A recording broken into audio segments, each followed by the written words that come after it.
It was the 1st of September 2004. For many of these kids, it was their first day of school.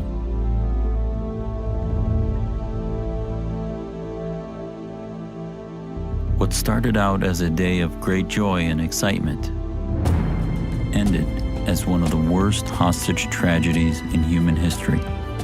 Inside this gymnasium, more than 1,200 hostages were crowded together with explosives suspended above their heads.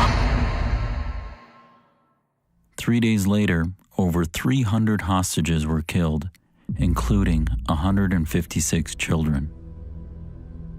The terrorists were Muslims, and they carried out the attacks in the name of Islam. I'm also a Muslim, and I've dedicated my life to fighting the threat of radical Islam. How you doing? Fine. Images demonstrate mild inferior fixed defects in the inferior well. My name is Zudi Jasser. I'm a doctor currently in private practice in Phoenix, Arizona. I was a lieutenant commander in the U.S. Navy, and I served as a staff physician to members of the U.S. Congress and the Supreme Court. Thank you so much for coming. As a devout Muslim, I saw it as my responsibility to expose the radicals. I resented that they were exploiting the religion I love. If you listen to bin Laden, he is not a nutcase, as many Muslims will want you to believe. He is a fascistic theocrat, period. After 9/11, I started looking into what was driving radical Islam. I came across an alarming document that reveals the true agenda of much of the Muslim leadership here in America.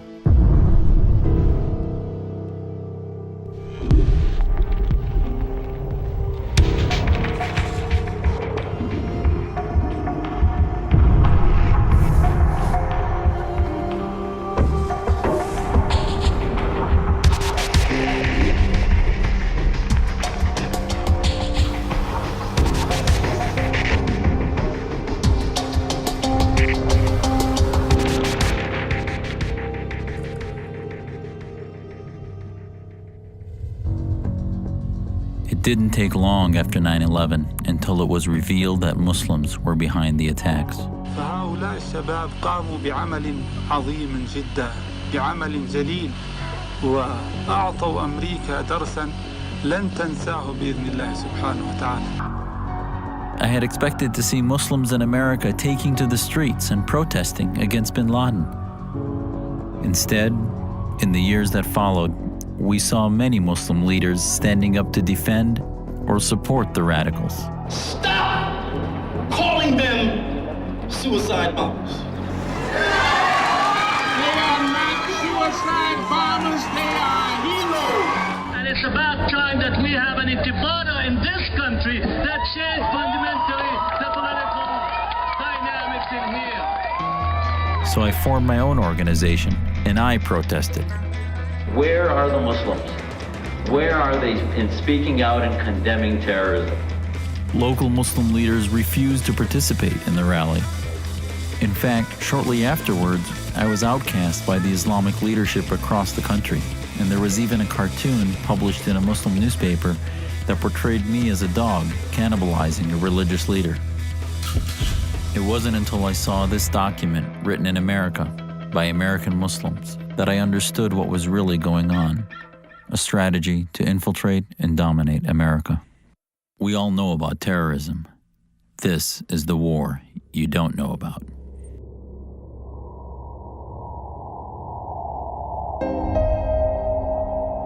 I think there is a general tendency to underestimate the threat which is offered to us in the present global conflict. I think the public in America is denied the strategic truth. Media and elite are not helping. The vast majority of Americans no longer are falling for the trick of the bad terrorists who are out there to get us.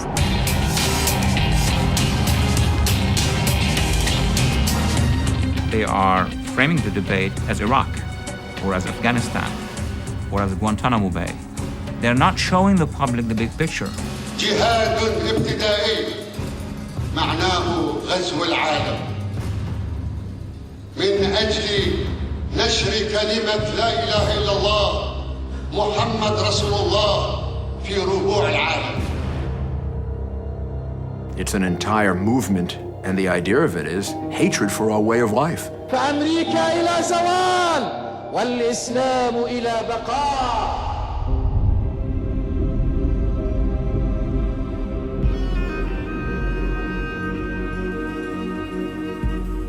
The clash between Islam and Christendom has now been going on for more than 14 centuries, since the advent of Islam. The first key point that Americans need to know is that this is a war, a jihadist war, which started before 9/11, before the end of the Cold War, before the beginning of the Arab-Israeli conflicts. It's a very long war with deep roots. This is a war about religion, not because we wish it to be so, but because the radical Islamists have named it so. فهذا يدل بوضوح على طبيعة هذه الحرب وعلى أن هذه الحرب هي حرب دينية في الأساس. This is a global cosmic struggle between two religiously defined civilizations, which will end only when they triumph universally. There were two major jihads in history. The first one was during the beginnings of the early Islamic Empire. In the 7th century AD CE, Arab Muslim armies erupted from Arabia and conquered a lot of lands.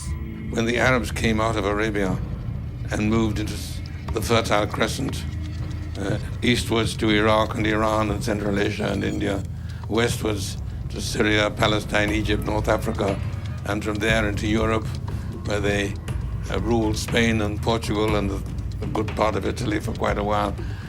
That was obviously not done by peaceful persuasion. That was the first major jihad. The second jihad, when the Turks invaded the Balkans all the way to the walls of Vienna. They conquered the great Christian city of Constantinople in 1453, and they were able to expand into southeastern Europe, conquering the whole of the southeast. And where we find ourselves today, we're in the third and final phase of their mission to bring about the domination of their version of Islam.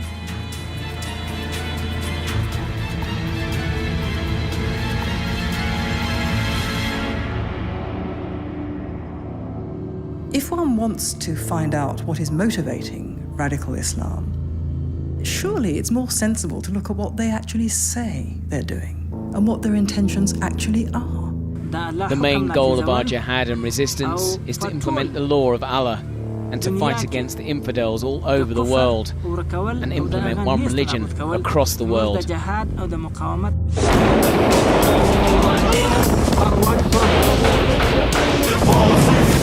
is a foreign policy to expand the Islamic authority all over the world.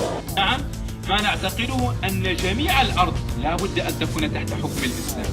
لا يخرج عن ذلك ذرة واحدة من نحتل العالم من أجل أن تنتصر كلمة لا إله إلا الله محمد رسول الله على قبة موسكو وواشنطن وباريس. In the world's most populous Muslim nation, a call for Islamic law. So when we look at the conflicts in India, Chechnya, Gaza, Indonesia, Iraq, Somalia, and countless other countries, this is what's at the root, the quest for Islam to become the dominant religion and Sharia the law of the land. It seems so preposterous and so unbelievable, but yet thousands and millions of people follow this and take it seriously.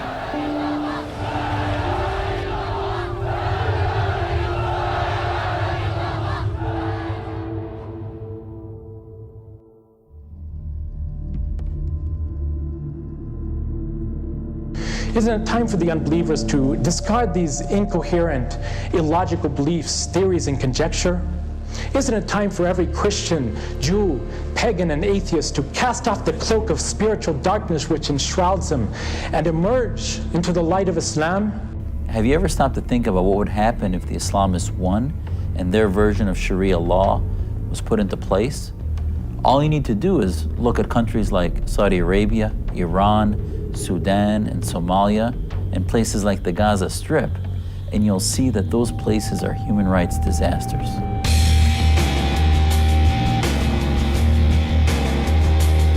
Across the world, we see that Christians are having a terrible time of it.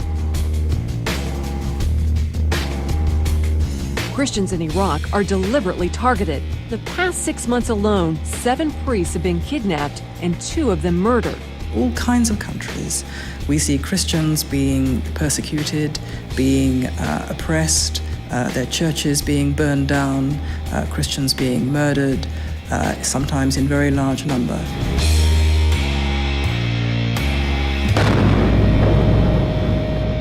They were in the church for prayer when the car bomb went off. The Christian communities in most Muslim countries now clearly feel themselves to be under strain. It's noticeable, for example, that a town like Bethlehem, which was once predominantly Christian, now has very few Christians remaining. Bethlehem is once a Christian city, but today Christians are only about 10 to 15% of the population here. My father's been shot at 3 separate times for one simple reason: carrying that cross and walking every day. Where there are Christian minorities and where there are Jewish minorities in any one of the countries where there is an Islamic majority, they are persecuted, they are overtaxed, they have to hide their religion. Chand Islamic मुल्कों में, मिसाल के तौर पर Saudi Arabia, etc. में propagation of any other religion is prohibited. Even construction of any place of worship is also prohibited. In the homeland of Islam, Saudi Arabia, the Vatican of Islam, you're not allowed to build a church and you're not allowed to carry a Bible. It's both an offense. और अल्लाह ताला फरमाते हैं सूरह इमरान सूरह 3 आयत number 85 में कि इस्लाम के अलावा कोई भी दिगर मज़हब अल्लाह सुब्हानहू व तआला कबूल नहीं करेगी। तो दीन के मामले में हम जानते हैं इस्लाम ही सिर्फ सही दीन है, इसीलिए हम दूसरे दीन का प्रोपगेशन अलाउ नहीं करते। Look at the Taliban when they got into Afghanistan. They put out a fatwa to destroy the Buddha statues that were there for hundreds of years and that were very valuable.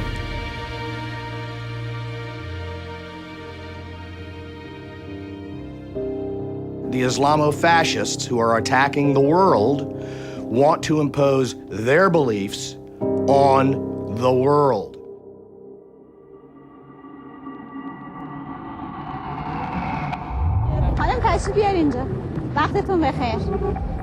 Not many people are aware of the fact that in Iran you'll find the so-called modesty police patrolling the streets.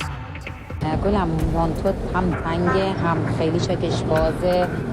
بله دیگه فقط موهاتون الان بیرون نشارتون رو زحمت بکشین درست کنین.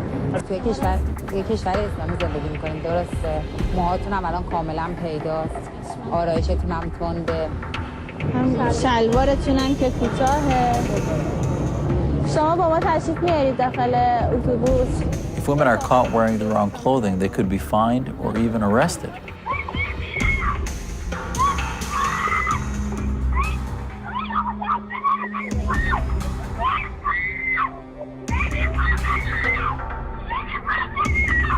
To women entering this shop in Tehran, a message saying all clothes sold here have been approved by the police. The length and size of coats, nothing too short, nothing too tight, and mostly in black. Women who shop here know there's no risk of getting a warning or being arrested for indecency. من هؤلاء الذين يقررون لي ماذا يجب أن أكون عليه؟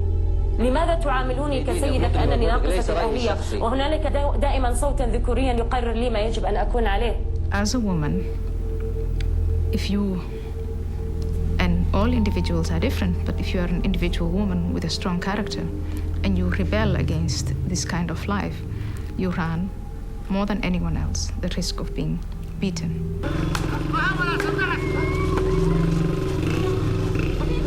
Abused, your spirit being killed by your own family, by your own loved ones. ولا بد أن نعلم أن الضرب عقوبة شرعية لا يملك إنسان أن ينكره لأن الذي شرعه هو الذي خلق هذا الإنسان. هو لا شك أن الضرب هو يعتبر وسيلة من وسائل الإصلاح. قال لي أنا ماني جاي أضربك، أنا جاي أقتلك، ومسك في رقبتي وسدحني على الأرض وبدأ يخنق فيها بنظرات يعني. But the issue of men controlling women's lives goes much deeper. it can even result in murder. Just another teenager with everything to live for, except that Heshu Yonez was trapped between two cultures. When she began a relationship with a Christian Lebanese boy, her strict Kurdish Muslim father slit her throat. Chowdhury Rashid is charged with first-degree murder in the death over the weekend of his 25-year-old daughter, Sandila Kanwal. Based on what police say, this could be what's known as an honor killing, the murder of a woman, often by a family member, to punish her for shaming the family. According to the United Nations, some 5,000 women and girls are victims of so-called honor killings every year. Whether it's because they've been seen talking to a man, refusing an arranged marriage, or even suffering rape, they're murdered for one reason only. They're perceived to have brought shame on their family. And it's often the family that carries out the sentence. This is Aksa Parvez. Her father told authorities that he strangled her, allegedly, because she wouldn't wear a headscarf. We are bound by the rules. If a woman runs away, she must be killed. Good name is more important than the penalty. We don't care about the penalty. A good name is the most important thing in our world. Islam does not countenance honor killing, but has nevertheless become part of Islam as practiced in much of the Islamic world. It's not just women and children that are repressed in these countries. You would never want the government to find out you're gay. In a society where radical Islam rules, gays are seen to be people with a contagious disease, a very bad disease. هذا فساد كبير. هذا فساد كبير.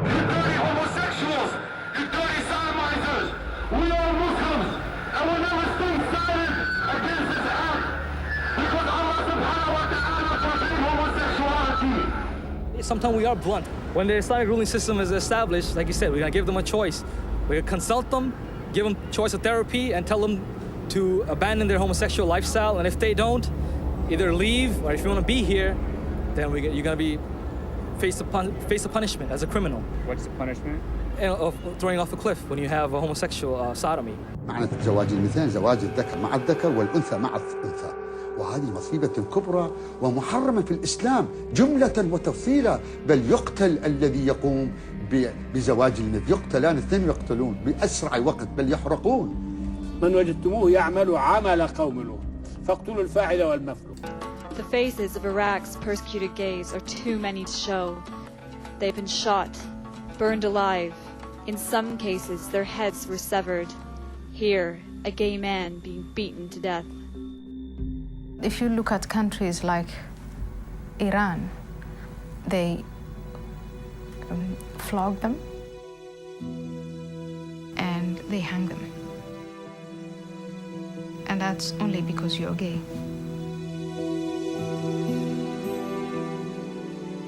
In Iran, we don't have homosexuals like in your country. We don't have that in our country.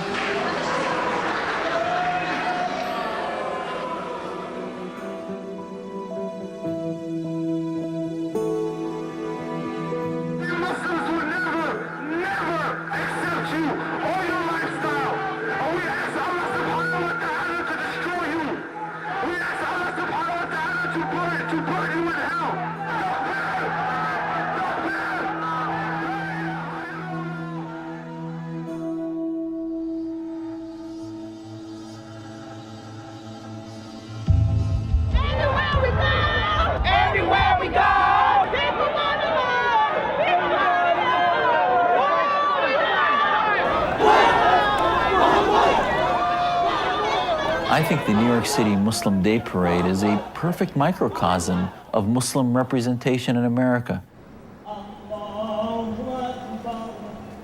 You had a majority of Muslims that were of all races, creeds, and heritage that were celebrating their country and were clearly proud of being American. I live in America, I work in America, I sleep in America, I was born in America. I love this country. But unfortunately, there are also those Muslims that hold more radical views. Islam will dominate. That's what it will be. These groups are not Al-Qaeda, they're not Hamas, they're not Hezbollah, and most of them are non-violent. But they still want to replace American law with their version of Sharia, Islamic law. We want to see Sharia here, and it will be. The flag of La ilaha illallah, Muhammad Rasulullah, will be, inshallah, in the White House if that's what we choose to be. It just takes time. The American people are waking up now.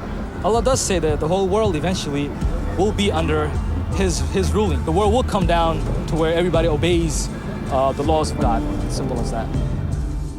When groups like these talk about wanting to create a global Islamic state and Islam dominating the world, you realize that they hold some of the same goals as Al-Qaeda and millions of radicals around the world.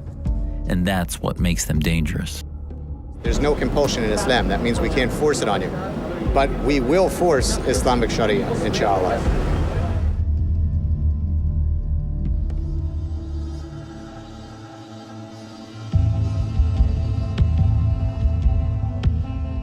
Islam is the fastest growing religion in the world. There are over 1.3 billion adherents, and it's also thought to be the fastest growing religion in America.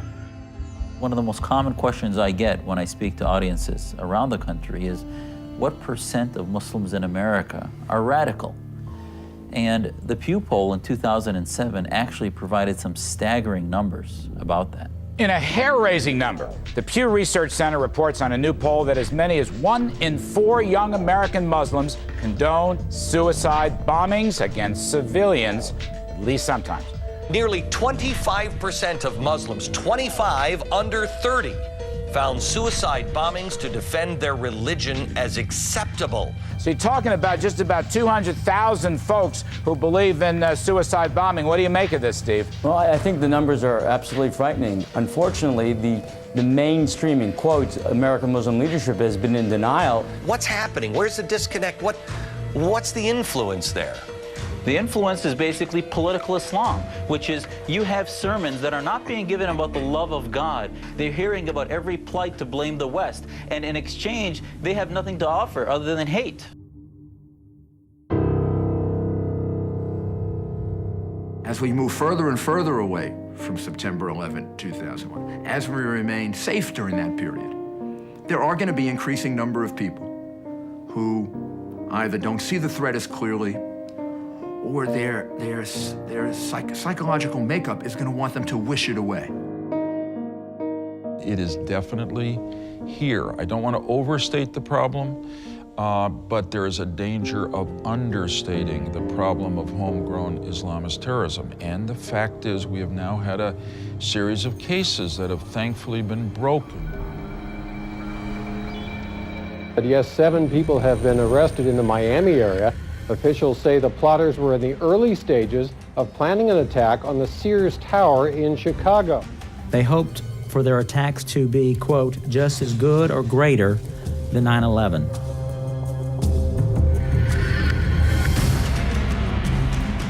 Police arrested 6 men and charged them with planning to attack the Fort Dix Army base.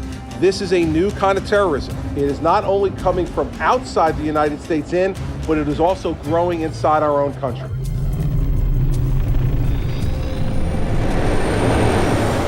Time magazine says Al-Qaeda was planning a cyanide attack, which could have killed thousands. From what I last heard, the U.S. government has stopped over 31 attacks against the U.S. since 9/11. These homegrown terrorists may prove to be as dangerous as groups like Al-Qaeda, if not more so. In today's context, there are actually 2 different types of jihad. There's the violent jihad, where the Islamists use violence and terror to try to overthrow their enemy. And then there's what has been termed the cultural jihad, where these Islamists use in a most duplicitous way the laws and the rights they are given in our society to try to work against society and overthrow it. America needs to understand that the jihadist machine is already within the society. Americans are being told that many of the mainstream Muslim groups are also moderate, when in fact, if you look a little closer, you'll see a very different reality. One of their primary tactics is deception.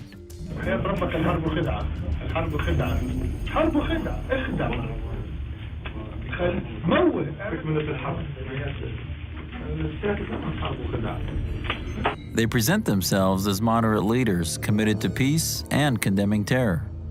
As Muslims, we want to state clearly that those who commit acts of terror in the name of Islam are betraying the teachings of the Quran and the Prophet Muhammad. But when asked about specific terrorist groups, CAIR officials are either evasive or outright supportive. Does CAIR have a position on Palestinian Islamic Jihad? We haven't published one. Now, don't you think that... Oh, you gotta... You don't... They just want... It's about the terrorist organization. It's not a terrorist organization. And in 2000, Abdurrahman Al-Amoudi openly supported terrorist groups. Anybody is a supporter of Hamas here? Hear that, Bill Clinton? We are all supporters of Hamas. Allahu Akbar. Anybody supports Hezbollah here? Takbir. But Al-Amoudi went further than just cheering for these groups. In 2004, he was actually arrested on terror charges. Perhaps what made the Al-Amoudi case so troubling was that he was considered by many in the media and government to be a moderate Muslim leader. And Al-Amoudi isn't the only leader who's had a problem with the law. Many so-called moderate Muslim leaders have been convicted on terror-related charges. To be fair, on their website, CAIR has condemned Al-Qaeda by name.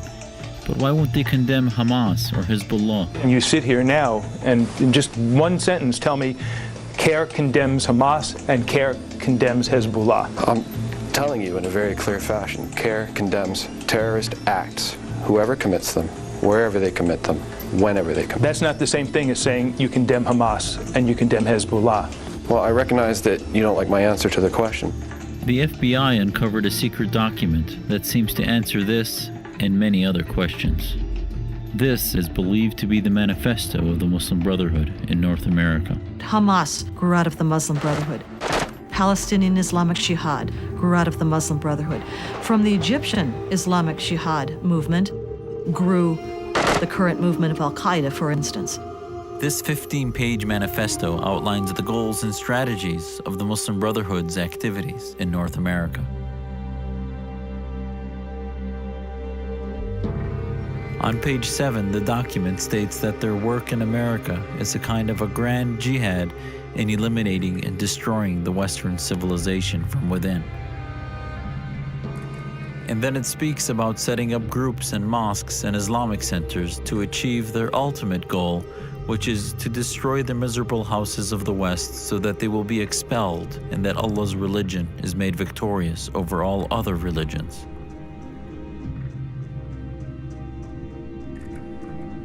And at the end of the document, it lists the organizations that can help in carrying out these goals. Not only are many of these groups still in existence today, but they are the very groups who are thought to be the moderate Muslim leadership of America. These are the groups like the MSA, ISNA, and notably the IAP. And where does CAIR fit into all of this? In 1994, CAIR was established by 3 of the leaders from the IAP. And it's well documented that the IAP was essentially a front group for Hamas. So perhaps that would explain why CAIR won't condemn terror groups like Hamas, and also why they avoided participating in my Muslims Against Terror rally in 2004. In keeping with the goals of the document, many so-called moderate Muslim leaders have been caught on tape calling on America to become a Muslim country. We have a chance in America to be a moral leadership of America. The problem is when. It will happen, and alhamdulillah, I have no doubt in my mind. It depends on me and you. Either we do it now, or we do it after 100 years. But this country will become a Muslim country. Before Allah opens our eyes for the last time, you will see Islam will be the second largest religion in America. That's where we are now. Islam is coming to America not through violence. It's coming to America the same way Christianity came to Rome. You've got Imam Abdul Musa, who is known as an influential speaker in the Muslim community around the world. Allah says that Islam will rise to its proper position in the world, whether these mushriks, whether these munafiqs, whether these criminals, whether these zalimeen, all of them, whether they get together, still Islam will reign supreme, whether they like it or not. Are you starting to see a pattern here? The leaders of radical Islam, or many of them, realize that they cannot win the United States at the military level. So they plot another thing or another plot to infiltrate America from within.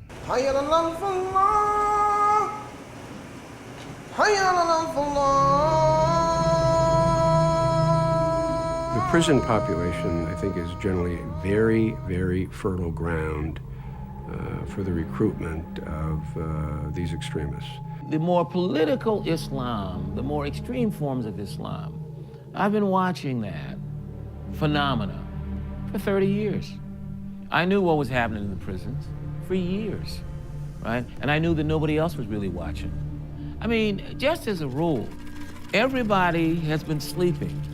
And then no one's paid attention to the Islamic activists that have fed off the discontent of the young black males in the prison. In fact, the former chaplain of the New York Department of Corrections has been caught on tape saying some extremely radical things. Brothers, be prepared to fight, be prepared to die, be prepared to kill. It's a part of the deen, and this ain't your brother just saying this. This is history, this is Quran, nobody can deny it. Islamic chaplains that go in and out of the prisons across the country. Let's assume that most are decent, law-abiding American citizens who pay their taxes. Then you got a few who are on some more extreme stuff. You think that there's no terror in Quran? It's called Jihad. Read it in the 56th surah of Quran. There's no lack of translation. There's no mistranslation. There's no one shape says one thing. No, it's very clear. When you fight, you strike terror into the heart of the disbeliever. There is virtually no attempt being made to prevent radical imams from addressing a literally captive audience and turning them into radical Islamists. And these aren't necessarily Muslims. These are people who are converted in prison. About 18% at the last count of prisoners in New York State are Islamic. The narrative of radical Islam would appeal to anybody locked up anywhere who feels that he has been unjustly treated by society. What's important to note is that barring some other kinds of interventions in the prisons, this will grow. This will grow.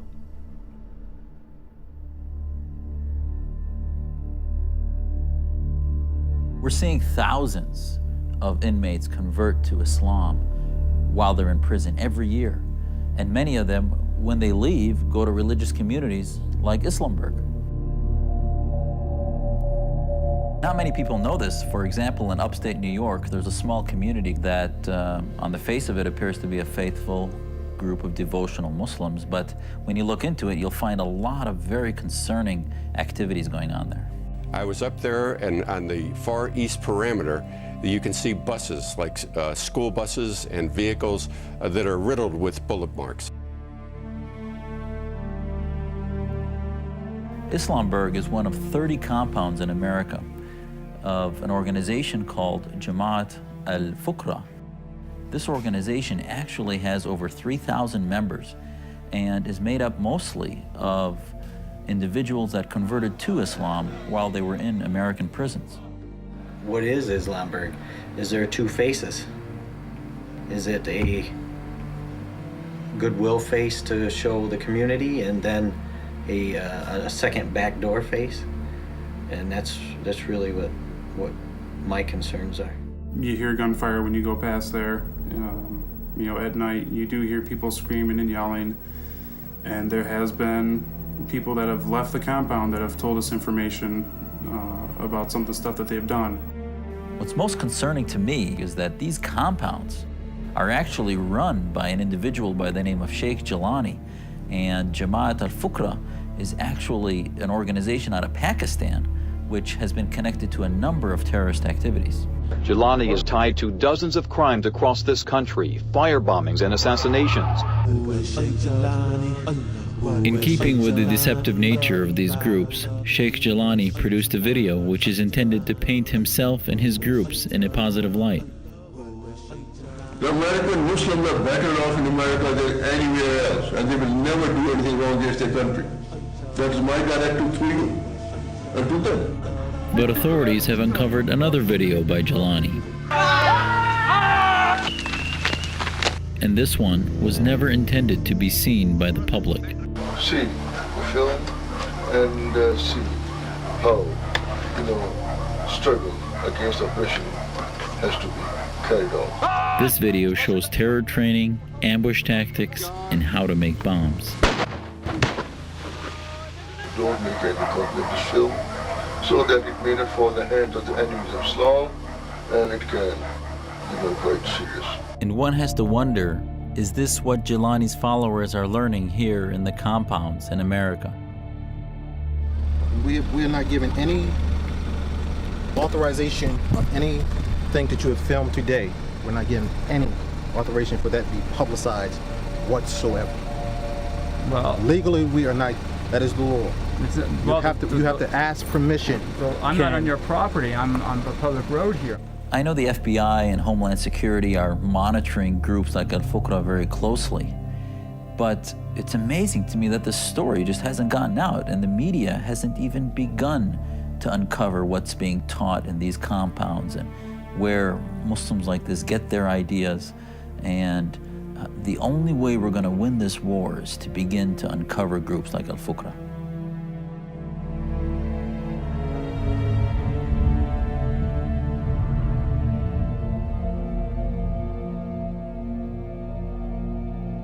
We've already seen in Europe a number of severe terror attacks. The explosion blew the top deck apart, the roof was sheared off. And many other attacks have been thwarted by their authorities. You're looking at an attempted suicide bomb attack, not in Iraq, but Glasgow Airport. What we're seeing in Europe are both the cultural and violent jihad strategies at play, which is why many believe Europe is on the verge of a breakdown.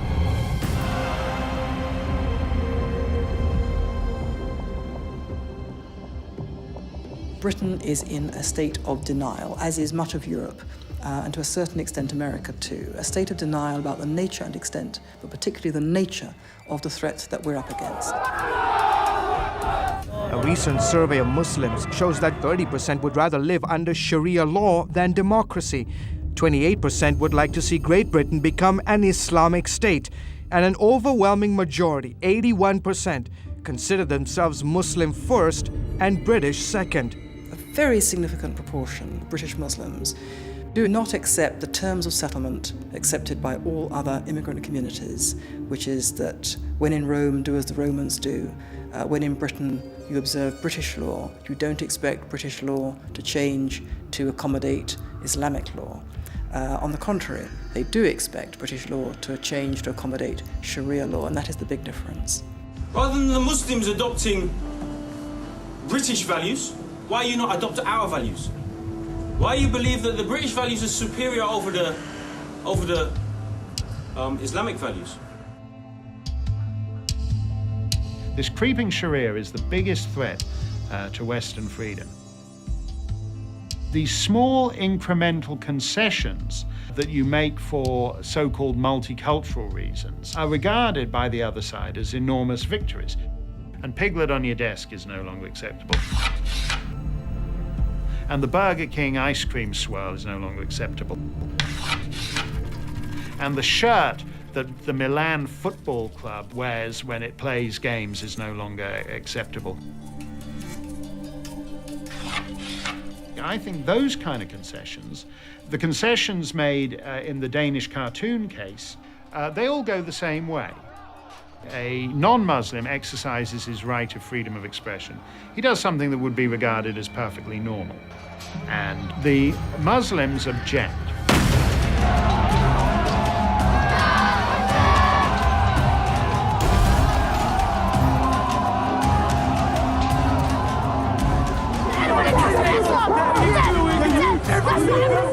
Those objections are often accompanied by death threats, vandalism, and oftentimes actual deaths too. How does the state react? The state generally reacts the same way, by regretting that the original non-Muslims ever did anything in the first place, and calling for us to all be more considerate about where we draw the line. Across the Arab world, there's been outrage at the publication of cartoons of the Prophet Muhammad. The Prime Minister of Denmark has appeared on Arab television in a desperate attempt to calm the situation. It's all very moderate, moderate, moderate. But what it means is that you're drawing the line tighter and tighter and tighter round your own freedom of expression.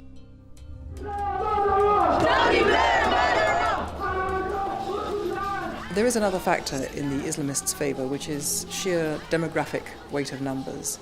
There are now many millions of Muslims in Britain and Europe. Do you know which name is more popular right now in Great Britain? George or Mohammed? George? Wrong. No, it's Mohammed. Most of the countries in Western Europe are in the process of becoming Muslim majority countries. The proportion of Muslims in the population is increasing steadily. People say, oh, it doesn't really matter. Only 10% of the population of France is Muslim. What's the big deal? It's going to be centuries before any of this ever happens. Not true at all. If you have a population where 90% of the population have, say, 1.4 children, and 10% of the population have 3.8 children, then that 10% will have caught up with the 90%. It happens very, very fast, and it's happening very fast. There are now many millions of Muslims in Britain and Europe. And the point about these communities is that unlike other immigrant communities, they don't wish to integrate and they don't integrate. They kind of reinforce themselves as insular communities. We believe Islam is supreme. We believe Islam will dominate.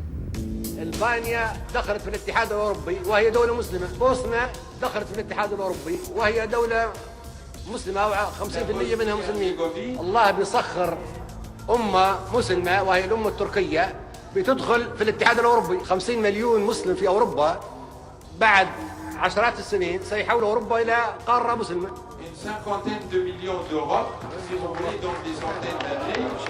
They do see the fertility rate as a key element of conquest, as they put it.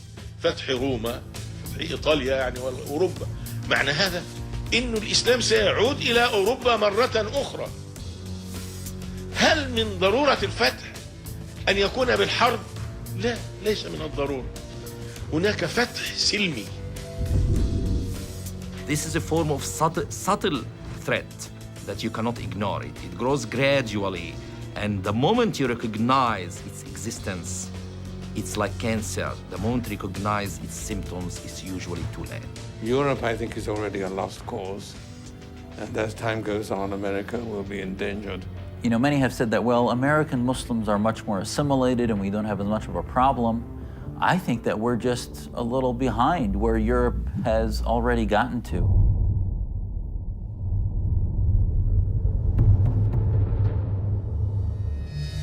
فإلى أمريكا صنعوا توابيتكم واحفروا قبوركم فالموت قادم لكم بإذن الله. فجروهم فجروهم حيث كانوا وانحروهم. One shouldn't discount the possibility of absolutely horrible, destructive terrorism. This has always been the nightmare scenario. Most people thought the risk of a massive explosion caused by a nuclear device went away with the Cold War. But according to the head of MI5 today, it remains a possibility. The risk is that a group like Al-Qaeda could get hold of chemical, biological, radiological or nuclear devices, or as they're known in the intelligence community, CBRN. Our nightmare scenario is a nuclear detonation. And the second down, the second rung from that, you might say, is a dirty bomb. A dirty bomb is essentially a core of radioactive material wrapped around with conventional explosives or perhaps even laced with a chemical or a biological weapons agent. A bomb like that going off in the heart of downtown New York City, downtown Washington, D.C., certainly would be a devastating occurrence. With a dirty bomb, once the bomb goes off, you're just starting out, because when you deal with the casualties and the damage, then you have to ask, what is the unseen damage? What's the level of radiation? Is this something that people are going to die from? Over what kind of area? How far do you have to evacuate? What are your wind directions? When will you be able to repopulate that area? And even if you adjudge that it's safe to come back to, who will be confident or comfortable being the first ones to come back there? Getting access in this global marketplace to weapons of mass destruction becomes easier every day. And understand that this is a group of individuals, if they had access to them, wouldn't hesitate for a nanosecond not to use them. Just days ago, these men were arrested with 30 kilos of radioactive material. Thai authorities believe they were preparing a dirty bomb with cesium. Perhaps the only thing more devastating than a dirty bomb is a nuclear device. And today, a nuclear device can fit into a suitcase. A terrorist needs no more than 60 kilograms of highly enriched uranium to make a simple nuclear suitcase bomb. Put simply, 2 balls of uranium are sealed at each end of a tube, they're smashed together. The explosion is as powerful as the bomb that destroyed Hiroshima. We know, after the fall of the Soviet Union, that there are just a lot of nuclear material, or indeed nuclear weapons, that are not fully accounted for. It's been documented that Al-Qaeda on more than one occasion has sought to buy nuclear material. In the second interview that Osama bin Laden did with ABC News on Christmas Eve of 1998, the question was asked, do you have these weapons and would you use them? And his answer was, we consider it, that would be Al-Qaeda, a religious duty to acquire these weapons and to use them as we see fit. If I seek to acquire such weapons, this is a religious duty. How we use them is up to us. The radical Islamists would not at all hesitate to try to use, if they had it, a nuclear weapon or biological weapons to, say, decapitate the American government. For Americans to believe that it is impossible for a mushroom cloud to appear in Manhattan, or in LA, or in San Antonio, or Minneapolis, St. Paul, they're sorely mistaken. Iran provides a new and I think extremely alarming phenomenon. ما بالاخره یک نظام ضد آمریکایی هستیم. آمریکا با ما دشمن، ما با آمریکا دشمنیم. What makes this particularly important and dangerous is the possession of nuclear weapons. Now, we don't know whether Iran has or hasn't nuclear weapons, but they're certainly making every effort to acquire them. And my guess is that they either have some already or will have them within a very short time. فضل الهی مسیر بهره‌مندی کامل از همه ظرفیت هسته‌ای رو به پایان است و ما نزدیکی‌های قله هستیم. مقاومت‌های دشمنان در حال تضعیف شدن و ضعیف‌تر شدن است. We need to understand what's been happening in Iran over the past 30 years. Ever since 1979, when Ayatollah Khomeini came to power in Iran and established his theocracy, he didn't just establish a tyranny in Iran, he declared war against the West. He declared his intention to Islamize the West, to subjugate the West to Islam. Very few people at the time took that seriously. The followers of Ayatollah Khomeini shocked the world by taking over an American embassy and holding our State Department employees hostage for 444 days. And what that was a statement against the West, a statement against America, and making it clear to their population and to all the Islamists of the world that theocratic Islamism stood against American liberty and Western freedom. We know that the Iranian government is working very hard to develop a nuclear weapons program, as well as other kinds of weapons of mass destruction programs. Iran's nuclear program is thought to be spread over at least 50 sites. They could, at least in theory, enrich uranium to 90%, weapons grade, requiring some 2,000 centrifuges spinning to supersonic speeds. قدرت آمریکا رو به اضمحلال است. قدرت پوشالی و سلطه شیطانی آمریکا بر جهان رو به نابودی. I would regard this as a real danger at the present time, the acquisition of nuclear weapons and their control by Ahmadinejad.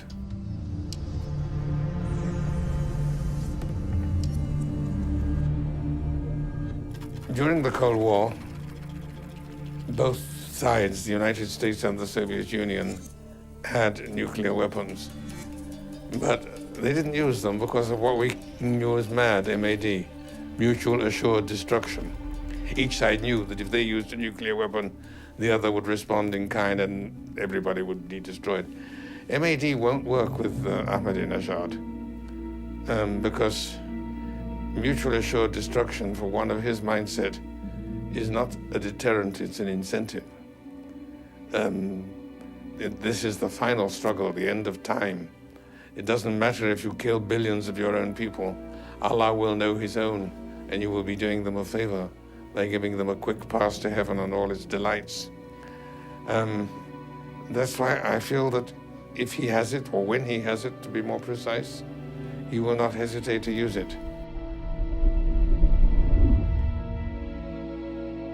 The peak, the pinnacle, the crest, the highest point, the pivot, the summit of Islam is jihad.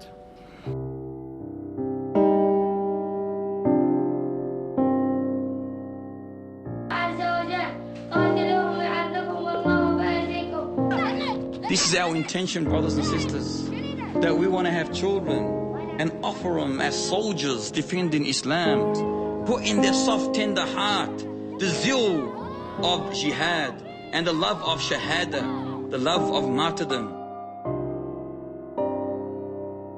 نن الحمدلله مسلمانان د صغت اسباب پیدا کړل چې پیدایي عملیات ځوانانو ځانونه تیار کړل. We have to realize that we're facing a massive clash of values. This 6-year-old sent by the Taliban to suicide bomb a police station. Yes, we want to give children a military education. We want to train them against cruel invaders and infidels. So if we need them, they will join this struggle. We want to use children to behead infidels and spies, so they will become brave. 1 week, a home video showed up on the internet with children acting out a beheading scene. Later, a video clip from Pakistan showed a 12-year-old doing it for real,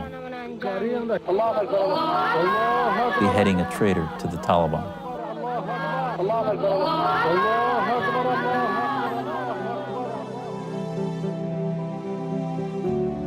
Even kids' entertainment is laced with Islamist propaganda. They use characters that look like Mickey Mouse to teach eventual Islamic domination over the world. حجر الأساس لقيادة العالم بقيادة إسلامية. You also get a puppet show where a small boy tells President George Bush that the White House would become a mosque. أنت نجس يا بوش وما بينفع تدخل البيت الأبيض لأنه أصبح جامع ومسجد كبير لأمة الإسلام والمسلمين جميعاً. And more, we're seeing mothers whose highest aspiration is to send their children on jihad missions to die as martyrs. Farahat has sent 3 of her sons on suicide missions. That's why her supporters call her Nadal, the mother of the struggle. نضال تلك السيدة التي قدمت أبنائها طوعا لمقاومة المحتل. أعددت هؤلاء الأبناء جميعا للجهاد في سبيل الله. سواء بعمليات سواء بأي شيء ممكن إنهم يجاهدوا. حضرتك عندك 10 من الأبناء. الحمد لله. يعني انه حد تاني كمان يغتال او طبعا في موقع الشباب يذهب كتير. ولا قلبك يعني امتلأ بالاحزان ما تقدريش تستحملي حاجه زي كده؟ لا الحمد لله احنا مهيئين نفسنا، بقول لك انا لكل شيء انا يعني إيه مضحيه بالجميع. اذا كان يعني الواجب يعني بستدعي اني اقدمهم كلهم والله لن ابخل حتى لو كانوا 100 ولد. When you have Muslims who are willing to kill their own children for political advantages, wrap bomb on them and send them out. If you can kill your own children, what prevents you of killing my children? Or prevents you killing millions of children of other people? The Muslim rebels in Chechnya that attacked, captured a school full of children.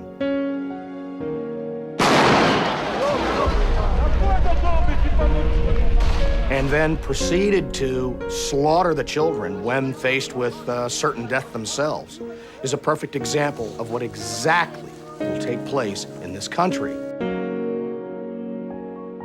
Many families in Beslan are suffering the cruelest form of bereavement, the violent deaths of their children.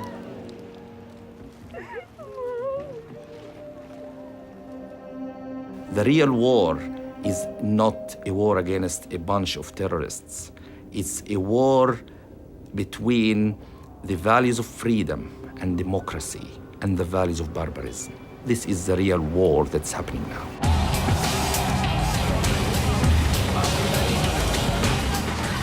This is a determined and a radical enemy.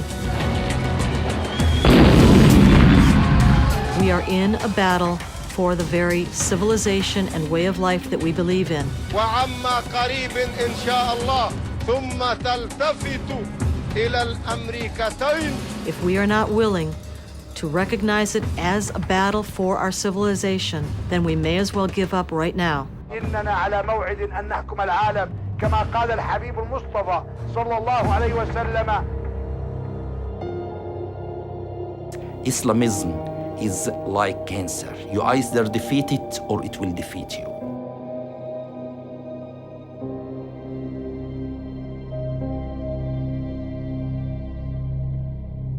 The battleground is the battleground of ideas and ideology. The West hasn't even entered this battleground. It hasn't even understood there is this battleground where it must enter. If I'm asked to sum up my message to America at the present time, I would sum it up in 2 words: wake up.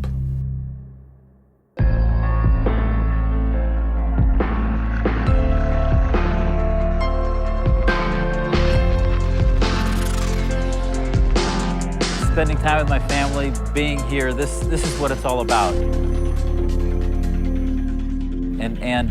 And this is what's at stake.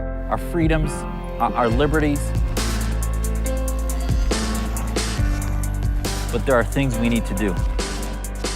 We've got to get involved and be part of the solution. We have to educate ourselves and others. We need to find an alternative to oil and stop supporting the petrodollar spread of radical Islam. We must insist the media tells the full story. We must demand an end to the incitement of children and demand human rights and freedom for the citizens of Islamic countries. We must ask that Muslims and their leaders take a stand against Sharia replacing Western law. And we have to support leaders that stand up to radical Islam. We will win this if enough people stand up for the American freedoms and liberties that our forefathers fought to create.